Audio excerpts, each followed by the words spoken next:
The new publication, which is called Why PPPs or Public-Private Partnerships Don't Work, is a really important tool and it's a really important resource. It contains the culmination of 30 years of research, pretty much running the whole time that PPPs have been used.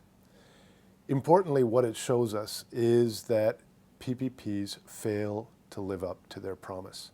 They don't deliver extra private sector funding.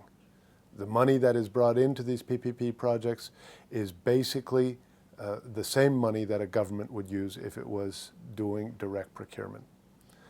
They don't deliver extra efficiency because many of the services that are being delivered require a number of social and environmental imperatives or priorities that the private sector is very poor at handling. But also, many of the services being dealt with are either a monopoly, as in water or energy provision, or they're a quasi-monopoly. So the market rules don't really apply. And finally, the PPP process doesn't adequately transfer risk from the public sector to the private sector. And there's a whole range of actors who need to understand this.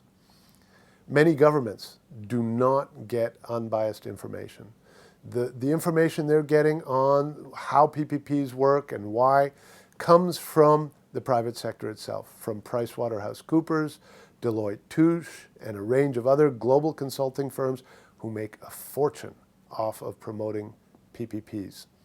But also from the development banks, from the World Bank, the IMF, the regional development banks, whether it's the Asian Development Bank, the African, the Inter-American Development Bank, even the European Bank for Reconstruction and Development. These banks are very focused on bringing in private sector actors, bringing in privatization.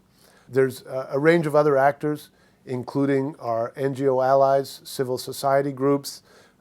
They need to see this. It'll be a very useful tool for them to actually take 30 years of research expertise, of analysis, distilled in one document with case studies from North and South that will allow them to better understand what this fight is all about.